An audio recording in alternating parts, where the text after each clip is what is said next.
Can you tell all of us how you understand India, its geopolitical positioning?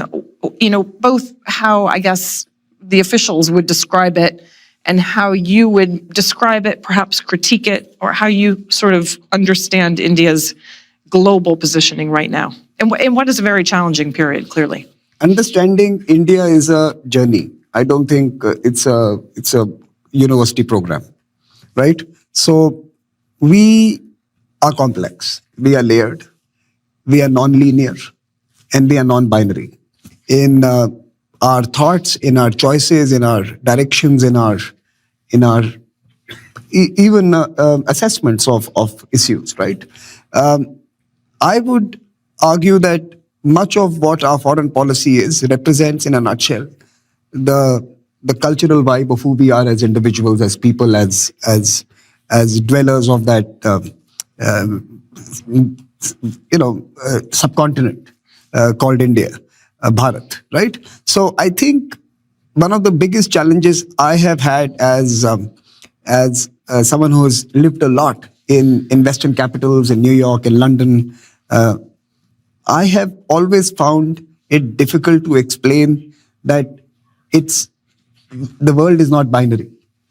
The Occidental mind and the Oriental mind have not been able to reconcile this big difference. We don't think in black and white. We live in grays.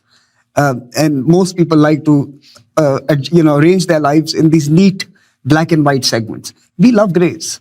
You made it into a movie, but that's our life, right? For us, there is a whole spectrum of affection, of assessments, of positions vis-a-vis countries, vis-a-vis people, and multi-alignment strategic autonomy stems from that we refuse to condemn someone as pure black or pure evil, right? And that's what the Europeans and Americans love to do through their daily headlines in newspapers. We don't do that.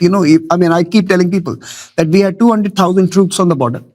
It's a few years ago, 5 meters away from another 200,000 troops from the other side, the India-China, standoff, face-off on the mountains. And yet, both China and India found ways of growing trade by 6 to 7%. So imagine that happening in a Western capital where the first thing would be sanction them, put them onto a negative trade list. They are pure evil. Just think about that, right? So we are complex for the Western mind. We are quite simple for being us. So let me push you a little bit on this, but also to just draw it out a little bit, because I guess. But look, strategic autonomy was also a product of the times we were born, right? In 1947. The time we gained our independence, it was also a product of that time that a country as large as, and a country that has a sense of self, of being one of the largest economies of the world for 16 out of the 20 centuries that we had lived through at that particular moment, did not want to be a B team of anyone else. It wanted its own space, and it wanted to create a third space, and the third way, right? That's what we are discussing today. So the idea here was that a proud country refused to be in anyone's corner. And I think that's a valid, impulse. It's a valid ambition as well.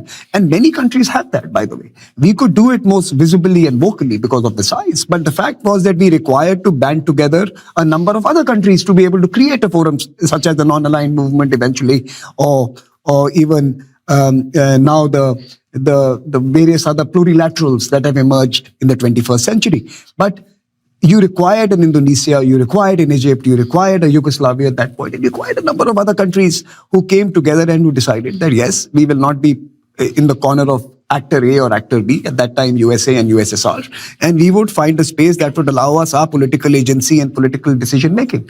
And it was in many ways also thrust upon us. We had to respond in the way we did. And by the way, we liked it there. It was not easy. Many argue that we were not able to benefit from the largesse of American diplomacy that some of our other countries in the region enjoyed, in the developing world enjoyed. But we built our country irrespective of our relationship with America, right? So someone asks me, what does a Trump presidency do to India? And you told me don't go to India, US. I said it does. We're going to get that. I said it makes life interesting, but it doesn't. It is not something that mortally scares us. right? Because our foreign policy, our economic policy, our place in the world is with an America that was largely antagonistic. Was an America that actually was not too fond of us in our formative years, right? In the first 50 odd years, we did not have the best of relationships, although we did significant work together, and that's something we can discuss later. But we exist and we are and we traverse the world of today because of the fact that we are a country that makes its own decisions.